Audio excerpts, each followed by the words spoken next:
Subscribe کریں جہاں آپ کو بالخصوص اسلامک ہسٹری اور بالعموم دنیا بھر کی منفرد معلومات پر مبنی ویڈیوز ملتی رہیں گی۔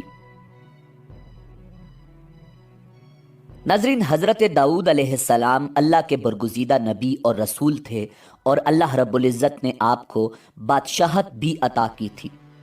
انبیاء کرام علیہم السلام میں حضرت آدم علیہ السلام کے بعد حضرت داؤد علیہ السلام ہی وہ پیغمبر ہیں جنہیں قرآن کریم نے خلیفہ کے لقب سے نوازا۔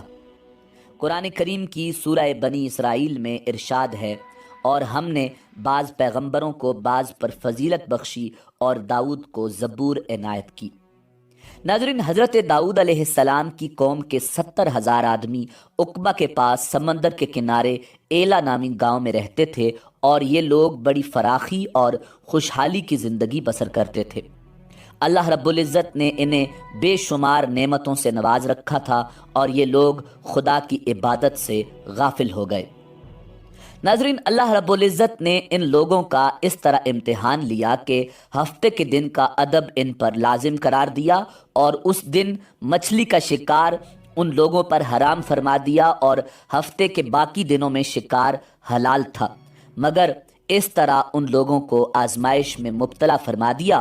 کہ ہفتے کے دن بے شمار مچھلیاں آتی تھیں اور دوسرے دنوں میں کم آتی تھیں۔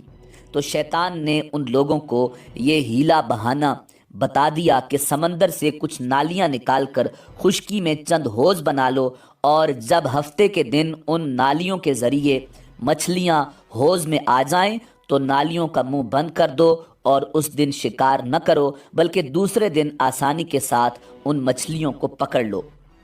ناظرین، ان لوگوں کو یہ شیطانی ہیلا بازی پسند آ گئی، اور ان لوگوں نے یہ نہیں سوچا کہ جب مچھلیاں نالیوں اور حوضوں میں مقید ہو گئیں تو یہی ان کا شکار ہو گیا، تو ہفتے ہی کے دن شکار کرنا پایا گیا جو ان لوگوں کے لیے حرام تھا۔ اس موقع پر ان یہودیوں کے 3 گروہ ہو گئے۔ ناظرین، کچھ لوگ ایسے تھے جو شکار کے اس شیطانی ہیلا سے منع کرتے تھے اور ناراض و بیزار ہو کر شکار سے باز رہے، جبکہ دوسرے گروہ کے لوگ اس کام کو دل سے تو برا جان کر خاموش تھے، مگر دوسروں کو منع نہیں کرتے تھے، بلکہ منع کرنے والوں سے یہ کہتے تھے کہ تم لوگ ایسی قوم کو کیوں نصیحت کرتے ہو جنہیں اللہ رب العزت ہلاک کرنے والا یا سخت سزا دینے والا ہے۔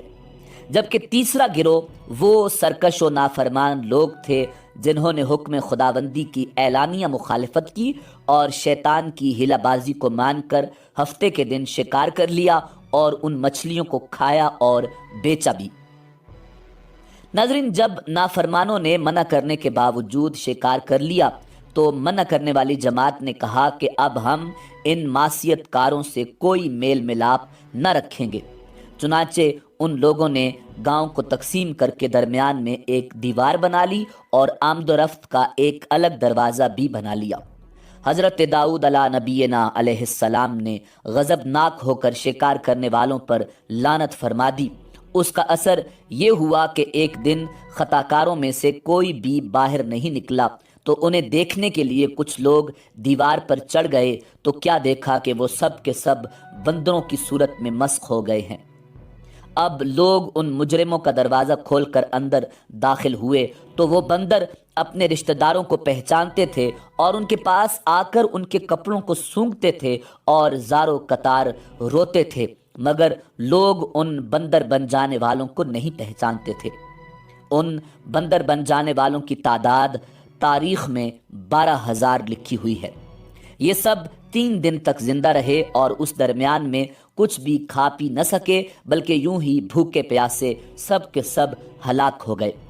شکار سے منع کرنے والا گروہ ہلاکت سے سلامت رہا، اور صحیح قول یہ ہے کہ دل سے برا جان کر خاموش رہنے والوں کو بھی اللہ رب العزت نے ہلاکت سے بچا لیا۔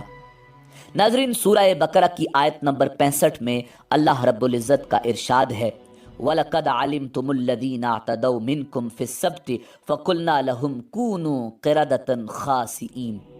اور بے شک ضرور تمہیں معلوم ہے کہ وہ جنہوں نے ہفتہ میں سرکشی کی تو ہم نے ان سے فرمایا کہ ہو جاؤ بندر دھتکارے ہوئے۔